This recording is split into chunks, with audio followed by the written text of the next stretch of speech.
Bonjour à toutes et à tous. Ravie. Moi, c'est Ophélie Cousper. Je suis agente de recherche, agente de développement chargée de la recherche à la Table nationale des corporations de développement communautaire, communément appelée la TNCDC. La TNCDC, c'est quoi? C'est un regroupement des CDC un peu partout au Québec. On compte 67 CDC, en fait, répartis un peu partout là, sur le territoire québécois. Et elle compte plus de 2700 groupes communautaires, d'action communautaire autonome ou d'action communautaire, membres des CDC. Les CDC, elles interviennent dans une multitude de domaines, que ce soit la santé, l'éducation, l'emploi, la défense des droits, l'environnement. Et en fait, elles agissent vraiment comme des leaders du développement social communautaire dans leur milieu.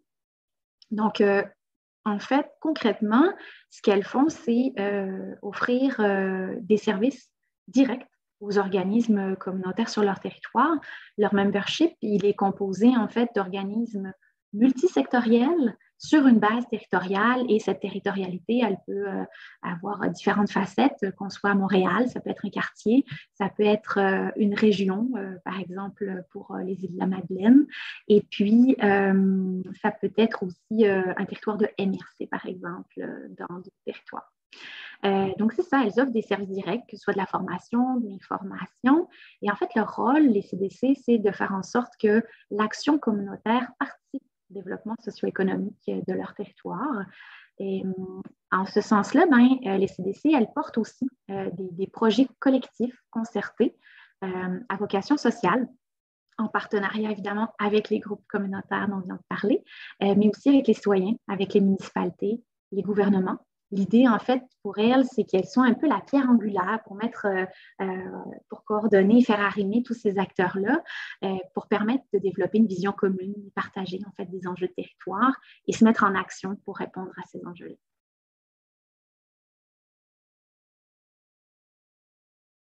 Pour comprendre un peu l'évolution du milieu communautaire, il faut se ramener en fait à un contexte, je dirais, plus politique, évidemment, parce que ça influence l'action communautaire. Il faut se ramener au contexte politique d'austérité.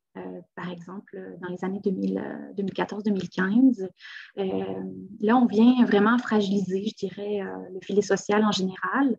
Et évidemment, cette fragilisation des services publics, ça a un impact sur les populations. Et ça a des conséquences sur les groupes d'action communautaire.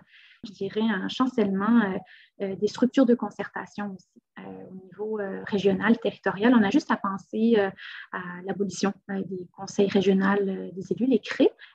Mais ça, c'est des espaces de concertation qui aidaient à développer une vision commune des enjeux de territoire, à concerter les acteurs, que ce soit la société civile, l'action communautaire, tous les partenaires.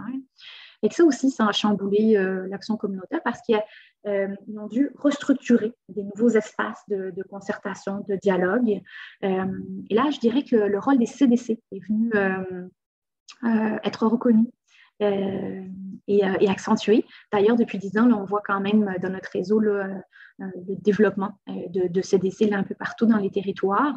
Ce contexte-là, il y a eu quand même de nombreuses tentatives, malheureusement, de ramener les groupes communautaires à leur rôle de prestataire de services et parfois même un rôle de sous-traitant du rôle de l'État. Malgré ce contexte-là, la force du communautaire a quand même fait ses preuves. C'est ça, des transformations, des adaptations pour répondre évidemment aux problématiques, aux besoins des citoyens et citoyennes. Pendant ces 10 dernières années-là, on ne peut pas faire l'impasse de 3 ans de pandémie. Cette agilité-là de transformer ces pratiques, de s'adapter en situation de crise, on en a fait la démonstration s'il y avait encore lieu de faire démonstration du rôle essentiel de l'action communautaire. Mais je dirais que là, ce qu'on sent, c'est vraiment qu'on est à l'aube d'un changement, en fait.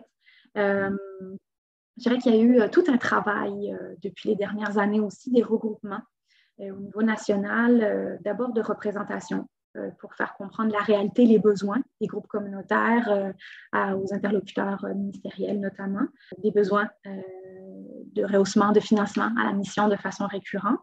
Et je dirais qu'on a fait un pas quand même. On a des collaborations, on a une écoute, mais on est encore loin d'avoir atteint l'ensemble des revendications là, du mouvement communautaire.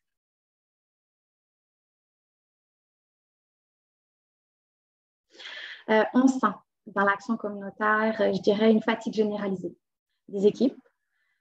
D'abord, de facteurs parce que les besoins ont été exacerbés. On sait que la crise pandémique a eu un impact disproportionné sur les populations les plus vulnérables. Encore une fois, dans un contexte de rareté de la main-d'œuvre, ça vient vraiment mettre une pression énorme sur les groupes et ils ont vraiment une difficulté à l'heure actuelle à se projeter en avant. Évidemment, un enjeu donc de financement. Les conditions de travail et la rareté de la main-d'œuvre, ça va de pair. Je vous dirais aussi qu'un des défis qui va préoccuper, qui préoccupe en fait déjà et qui va mobiliser l'action communautaire, c'est la transition socio-écologique. Évidemment, une transition socio-écologique, ça doit se faire au nom de la justice sociale et dans une perspective de lutter contre les inégalités.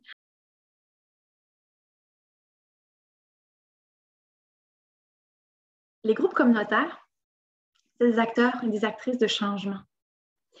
Et pour qu'elles aient les moyens, le temps et les espaces aussi, on parlait des espaces de concertation tout à l'heure, pour penser l'action sociale en dehors de l'urgence sociale, il faut qu'elle soit reconnue à leur juste valeur. Alors, oui, il y a eu un pas de fait dans la bonne direction, je crois, avec l'annonce récemment du plan d'action gouvernemental en action communautaire autonome. Le gouvernement, à travers cette politique-là, s'engage à reconnaître le rôle essentiel de l'action communautaire dans le développement des communautés, dans le maintien et le soutien au filet social au Québec. Cette reconnaissance-là, elle passe par du financement récurrent à la mission.